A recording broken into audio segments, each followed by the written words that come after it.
Welcome back. In this mini series, I'm breaking down real estate into 3 parts that most people never fully understand. First, who actually holds the power in a real estate transaction. Second, the contracts that legally control the entire process. And third, how real estate commissions really work. In the first video, we talked about power players. In the second video, we talked about real estate contracts. Today, we're going into the third part where real estate becomes real. Most people think real estate commissions are fixed. They are not. Most people think there is a standard rate. There isn't. And most people think agents just collect a check for opening the doors. That misunderstanding is exactly why people get frustrated, confused, and sometimes angry about this topic. In this video, I'm going to break down how real estate commissions actually work in Canada, who decides them, who gets paid, and why cheap and expensive don't mean what do you think they do. Stay with me. This will clear up more confusion than anything else you've ever on this particular topic. Here's the first thing everyone needs to know. In Canada, all real estate commissions are negotiable. There is no fixed rate, no government set fee, no such thing as market rate. You probably heard it, 5% your entire life. That's the first myth I want to bust. Once you understand that real estate commissions are negotiable, the next question becomes, what am I actually paying for? Because in real estate, you're not just choosing an agent, you're choosing a service model. And this is where one simple rule applies. You get what you pay for. Put it up and good luck. Let's start with the lowest cost option. $500, sometimes even less. What do? They put your home on the market. That's it. Often referred as mere listing, sometimes called a mere posting, means your home is placed on MLS and Realtor.ca for a flat fee. That's it. You get exposure, but you opt out of full service representation. In a mere listing, the seller typically handles showings, buyer inquiries, negotiations, and offer discussions themselves. There's no pricing strategy, no negotiation guidelines, no contract explanation. The brokerage's role is limited to simply posting the listing on MLS. This option exists mainly for sellers who want broad online exposure but are comfortable managing the sale on their own.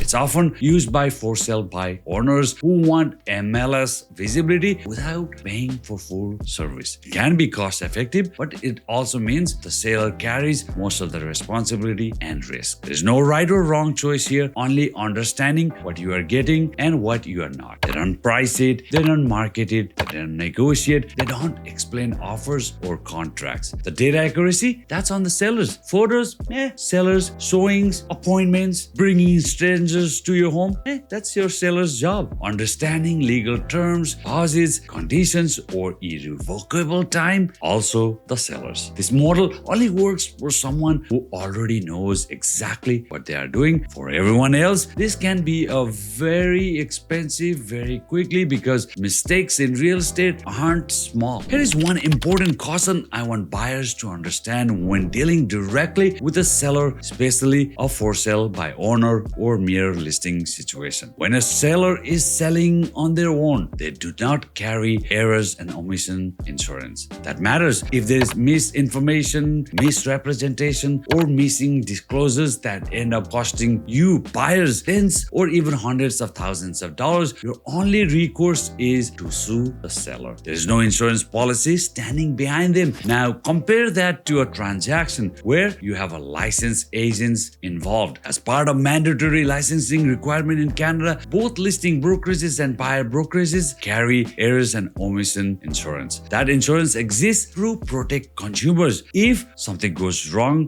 God forbid, buyers and sellers both have options. They can pursue the brokerage, they can pursue the individual agent, and there is an insurance policy in place. That added layer of protection creates accountability and peace of mind. mind. This isn't about fear, it's about understanding the risk and knowing where protection exists before you make a decision. Representation, but limited. Next, you'll see the flat fee model. $5,000, $5,900. They do provide representation, but here's the honest question. What does that representation look like after 3 or 4 months on the market? Real estate is time sensitive. Pricing changes, market conditions shift, buyers' behavior evolve. When the flat fee is already paid, the urgency naturally drops. That's not an insult, it's just reality. Flat fee models can work, but expectation needs to be realistic. Pause and read the fine prints. Then there are programs that say your home sold guaranteed or I'll buy it. Sounds comforting, but how does that actually work? Once you factor in fees, HST, legal costs and adjustments, that guarantee can quietly cost a lot more than expected. Is it a scam? Not necessarily. But it's a business model that benefits the company first, not you, the sellers. And it always comes with conditions. Again, read that asterisk and the disclosures. What does full service really mean? Now let's talk about full service because the term gets used loosely. Full service isn't a label, it's a list of deliverables. Ask professional photography, video, staging, marketing and advertisement, negotiation strategy, and most importantly, who is paying for all of this at front? Some brokerages observes these costs, some pass it on to the sellers, and some do a mix. There's no right or wrong, only clarity. Now that we've talked about different real estate service models out there, let's dive into real estate commissions and how they work. Real estate commissions are negotiated between the seller and the listing brokerage, usually represented by the agent you choose. Here's how that conversation actually happens. The agent explains what services they provide, how they market the house, what level of support that they offer. Then you as the seller decide what services you want and what you are willing to pay for them. The listing commission can be a percentage, a flat fee, or a combination of both. But it cannot be if I sell the house for more, the commission percentage increases and I get paid more. That's not allowed. On the other hand, the decreasing percentage is allowed. For example, if the sale price is below an agreed number, the seller can negotiate the commission percentage decrease to, let's say, 1.5 from 2%. Sellers can absolutely negotiate this. Everything must be agreed and in writing. Real estate is writing. Talk is vapor. Before we move on, I want to pause here and bust a myth. A lot of people believe realtors make easy money, that agents just collect commission and walk away with big fat check. That's not how this actually works. When you hire an agent and sign a listing agreement, you're not hiring the individual agent. You're entering into an agency relationship with a brokerage. All real estate contracts in Canada are between the client and the real estate brokerage, not the agent. And this distinction matters. In Canada, to legally trade real estate, an agent must belong to a brokerage. Brokerages are businesses that are in the business of managing risk and earning revenue. Agents don't operate independently, they pay to be there. That usually looks like commission splits, desk fees, deal fees, admin fees, broker fees. Some brokerages offer 80-20 split, some 90-10, some advertise 95-5, but often with monthly desk fees. What this means is simple. Commission you agree to as a seller is not what the agent actually takes home. The agent brings in the gross commission and the brokerages takes their share before the agent ever sees their net pay. And from what's left, agent will pay their own licensing and insurance, deal processing fee, marketing costs, sometimes staging and photography right up front, cleaning fees, or any other services that they provide. So no, agents do not bring home the full commission. They bring home the net after expenses and and brokerage costs. This isn't good or bad, it's just the structure of the real estate industry. And I'm not saying this to defend commissions. I'm saying it because understanding the structure removes resentment. Real estate is not a salaried job. There is no hourly pay, no sick leaves, no vacation pay, no guaranteed income. Agents can work for months, showings, offers, negotiation. If the deal doesn't close, they get paid nothing. That's the risk side of this business that most people never see. So when we talk about commission, it's not about agents getting rich. It's about services delivered, risk taken, and responsibilities assumed. And that brings us right back to the seller. You decide what services you want, who you trust, and who you are willing to pay. Because at the end of the day, sellers, you are the boss. This part is important. Again, sellers, you are the boss. If a seller and an agent don't agree on fees or services, the seller simply walks away, finds another agent. There's no obligation. In my case, as a solo agent, I decide right away if I can deliver sellers' expectations for what they're willing to pay. Some large teams work differently. They may need approval from a team leader or a broker. That's why I always tell people, ask the agent who actually decides the fees and services. You should know.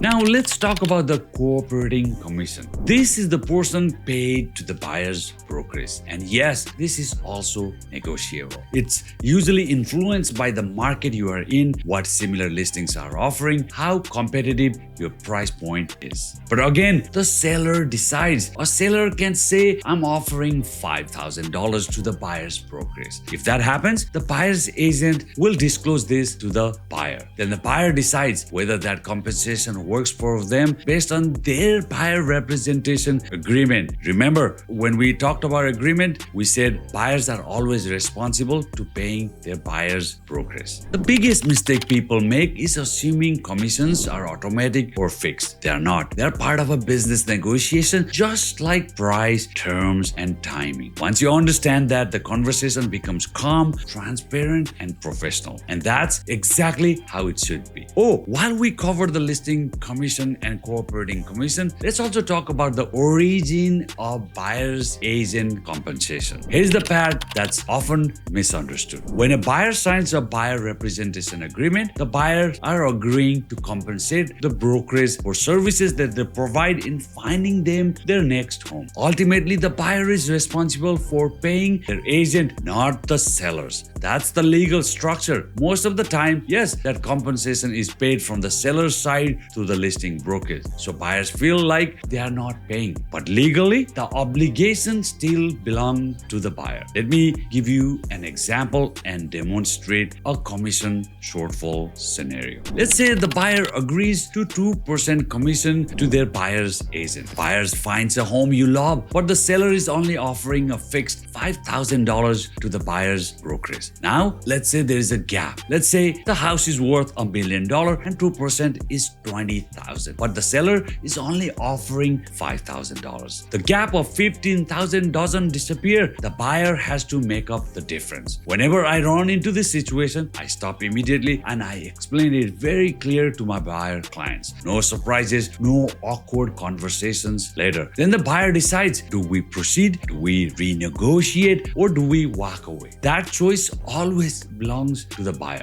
Sellers need to understand this also. If buyers are forced to pay out-of-pocket commissions to their agent on top of the purchase price, buyers somehow have to have that money with them. Sellers, don't be surprised a showing got cancelled because buyer decided not to see the listing since they have to pay out-of-pocket their buyer's agent commission on top of paying for your home. This is me personally. I don't love the word commission. I prefer rather calling it success fee because if the home doesn't sell, there is no fee to be collected. If an agent works for months and the client decides not to proceed, there is no fee to be had. Sometimes that's 6 months of work, showings, offers, negotiation, and the agent walks away with nothing. That's the reality of this business. The fee only exists when there is a successful outcome. Now let's talk about how real estate commissions appear in the agreement of purchase and sale. This is the contract that actually buys the home. The buyer presents it, the seller accepts it. Once conditions are waived or fulfilled, it becomes legally binding. In the APS, you'll see a clause confirming how the listing brokerage is being compensated. This clause does not create the commission agreement. That already happened earlier to the listing agreement and the buyer representation agreement. The APS simply acknowledges how commissions are being paid. That distinction matters. Here's the simple takeaway. Real estate commissions are not fixed, automatic, or mysterious. They are negotiated, they reflect service, and they reflect responsibility. Cheap isn't bad, expensive isn't always better. But being unclear is always dangerous. I hope you found this helpful. Coming soon in my next video in this education series is how to hire a real estate agent. Stay tuned and subscribe to my channel for content just like this. I love educating my clients and being 100% transparent how the real estate world works. I'm Realtor Roshan and I'll see you in my next video. Thanks for tuning in.